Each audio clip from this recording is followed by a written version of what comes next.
ये पिक्चर जो कर रहे हैं गॉडफादर, इसके बारे में थोड़ा हमको बताइए, कैसी पिक्चर है? गॉडफादर एक ऐसी कहानी है कि कोई जरूरी नहीं है कि आप बेटा पैदा करके ही फादर बन सकते हैं, और कोई जरूरी नहीं है कि आप बेटा पैदा कर रहे हैं तो आपको अपना गॉडफादर मानेगा या आपको अपना पिता मानेगा। आजकल बहुत सारे ऐसे बच्चे हैं जो इंजीनियर डॉक्टर बन जाते हैं लेकिन अपने मम्मी पापा को वृद्धाश्रम छोड़ देते हैं। तो बहुत सारे इस कहानी से बहुत कुछ सीखने को मिलेगा लोगों को कि नहीं, अगर हमारे मम्मी पापा हमें हॉस्टल में पढ़ाते हैं तो हमारे भविष्य के लिए पढ़ाते हैं। और हम अपने बच्चों को ये है कि इसमें मम्मी पापा का भी एक है कि आप जब बचपन में उनको आपकी जरूरत होती है तो आप उनको पढ़ने के लिए भेज देते हैं और वो मोहब्बत आप दे नहीं पाते उनको। तो जो माँ बाप ऐसे करते हैं क्योंकि आपके संस्कार से दूर हो जाते हैं, वो आपके परवरिश से दूर हो जाते हैं और किसी और गाइडेंस में चले जाते हैं। तो जब वहां ऐसी चीजें होती है तो कहीं ना कहीं बच्चों को आपकी कष्ट, आपका अहमियत, आपका तकलीफ कभी उन्होंने देखा ही नहीं, तो कैसे उनको पता चलेगा कि हाँ आप कितने तकलीफों से उनको पाले हैं, कितने तकलीफों से आप उनको बड़ा किए हो, कितने तकलीफों से उनको आप शिक्षा दिए। इसलिए गॉडफादर ये सिनेमा हम लोग प्लान किए हैं ताकि उस माँ बाप को भी समझना है कि हमारे बच्चों को अगर बड़ा बनाना है तो कोई जरूरी नहीं कि हम हॉस्टल में डाल के ही बड़ा कर सकते हैं। उसको अपने पास रख के भी अपने संस्कार के साथ जब बड़ा करेंगे तो शायद वो ये समझ पाएगा कि दादाजी की अहमियत क्या होती है, चाचा की अहमियत क्या होती है, अंकल। क्योंकि आजकल जब बच्चे हॉस्टल से आते हैं तो हेलो अंकल, हेलो दादू, हेलो दादी, हेलो मम्मी। तो इस कल्चर में थोड़ा मैं बहुत अनकंफर्ट महसूस करता हूँ। मुझे लगता है कि नहीं, हमारा कल्चर ये नहीं है।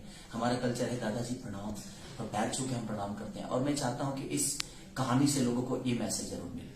अच्छा, थोड़ा हिंदी फिल्म के बारे में आपसे बात करेंगे, बॉलीवुड के बारे में। आजकल पठान का बहुत बाइकाट चल रहा है, सारे हिंदू संगठन कई लोग बहुत बाइकाट कर रहे हैं। इस पे खेसारी जी आपका क्या कहना है? आप कैसे देखते हैं? मेरे कहने का मतलब कि कुछ लोग हैं जिस को बोलते हैं, लेकिन मुझे लगता है कि संगीत का कोई कलर नहीं होता, धर्म का कोई रंग होता ही नहीं है। हम मान लेते हैं धर्म का कोई रंग नहीं होता है। हर धर्म में जिसको जो समझ में आता है वो पहनता है, जिसको जो समझ में आता है वो करता है। और मुझे लगता है कि संगीत का कोई मजहब नहीं होता। संगीत तो एक पानी की तरह है, वो जहाँ पे आज हम वो अंटवानुआ जो भी जगह होता हम समझ में नहीं आए, उसके बावजूद भी हम उसको एंजॉय किए। लोग बाइकाट कर रहे हैं, आप पठान को? मैं संगीत को बाइकाट कभी नहीं कर सकता। पठान फिल्म को आप? मैं अभी देखा नहीं, उसमें क्या है क्या नहीं, इसलिए मैं कोई प्रतिक्रिया नहीं दे पाऊंगा। मैं देखूंगा, उसके बाद अगर सवाल करिएगा तो मैं बता पाऊंगा कि हाँ उसमें क्या है, बाइकाट करने लायक है या उसको एंजॉय करने लायक है। अच्छा सर, ये आजकल जैसे आप लोग गाना रिलीज करते हैं, हिंदी फिल्मों भोजपुरी फिल्मों का, फिल्म के गाने रिलीज होते हैं, उसके व्यूअर में थोड़ा कमी रहती है और एल्बम के ज्यादा होते हैं। इस पे आप कैसे देखते हैं? कैसे? इसलिए ज्यादा होते हैं ना कि एल्बम के गाने को सिचुएशन नहीं होता है। कुछ भी आदमी गाता है तो उसको लोग एंजॉय के लिए गाता है, लेकिन सिनेमा के गाने जो होते हैं वो सिचुएशन से है। जैसे कि सिनेमा एक परिवार की तरह हो गया, तो परिवार में आप कुछ भी नहीं कर सकते। अगर और जो लोकगीत हो गए, जो गाने हमारे एल्बम के हो गए, वो दोस्त वाली हो गई कि भाई अगर दोस्तों के साथ है तो हमारे पास फ्रीडम है, वहां कोई बंधन नहीं है। लेकिन वो चीजें हम अपने घर में नहीं कर सकते। तो और घर क्या होता है, सिनेमा क्या होता है कि परिवार की तरह होता है। तो परिवार में बहुत सारी चीजों को बाकायदे, क्योंकि वहां रिश्ते होते हैं, वहां चीजें होती हैं। तो वहां हम अपने गर्लफ्रेंड के साथ अगर हैं तो हम अगर बाहर हैं तो हम एंजॉय अच्छा कर सकते हैं। लेकिन अपनी बीवी को भी हम अगर मुझे किस भी करना होगा, उसको गले भी लगाना होगा, तो घर में मुझे एक बार सोचना पड़ता है, क्योंकि वो सिचुएशन है, वहां रिश्ते हैं, इसलिए बंधन है। एक नेहा सिंह राठौर है जो आपके कुछ झगड़े हुए थे, जो आपके सपोर्ट आपके खिलाफ बोल रही थी। नेहा सिंह राठौर एक लोग गायिका है। देखिए भाई जी, बात ऐसा है कि किसी एक के बोलने से मेरा जीवन न खत्म होने वाला है और ना ही उसके बोलने से मेरे जीवन बढ़ने वाली है। मैं अपना कार्य करता हूँ, कौन मेरे बारे में क्या बोलता है नहीं बोलता है, इस पे ज्यादा विचारधारा मेरा रहता ही नहीं। ठीक है, उन्होंने कुछ बोला होगा, मैंने सुना नहीं है और मैं सुनूंगा भी तो कोई रिएक्ट नहीं करूंगा, क्योंकि मुझे पता है कि जिंदगी में जब आप आगे बढ़िएगा तो दुनिया बोलेगी।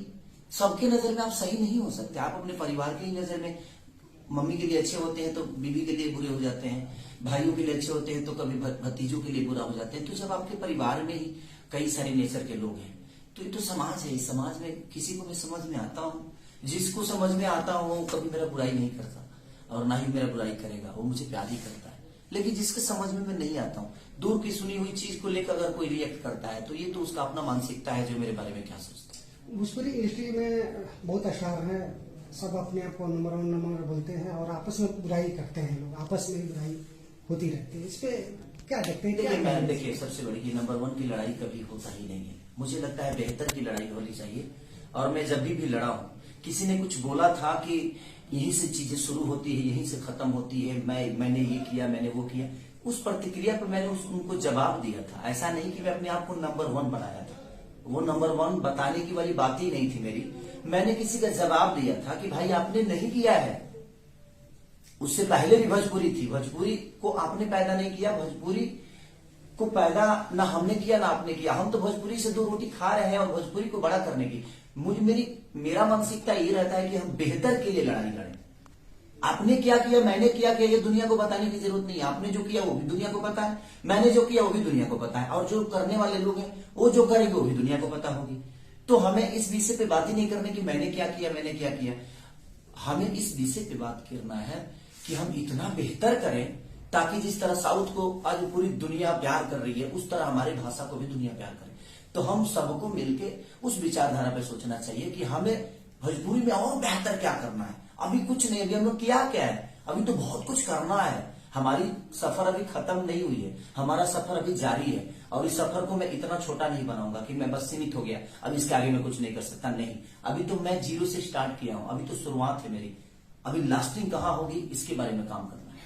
बहुत छोटे छोटे कलाकार सब, आप एक सुपरस्टार हैं, तो आपको नहीं लगता है कि छोटे छोटे कोई भी कमेंट कर देता है आपके फैमिली पर कुछ पे, उसको अवॉइड करने की जरूरत है? उसको आप वो इसीलिए वो करता है सब कि भाई वो कुछ बता रहा हूँ। सबसे बड़ी चीज ये की है कि अगर उनको 10 लोगों को अगर जिंदा रहना है तो खेसारी का नाम लेना है उनको। सबसे बड़ी प्रॉब्लम ये है कि उनको खेसारी, क्योंकि किसी और पे बोलेंगे तो उनको कोई सुनेगा ही नहीं। तो दुनिया, इसलिए जो लोग ये बातें बोलते हैं करते हैं, उनको पता है कि भाई हमें एक ही आदमी को बोलना है, क्योंकि उसी को बोलने के बाद हमारा व्यूवर आएगा, हमें 10 लोग जान जाएंगे। तो वो छोटी छोटी मानसिकता के लोग हैं, उनके बारे में बोलना और सोचना कोई मतलब ही नहीं। हमारा फील्ड बहुत बड़ा है, हम अपने भोजपुरी की भाषा के लिए काम कर रहे हैं और हम छोटी छोटी, देखिए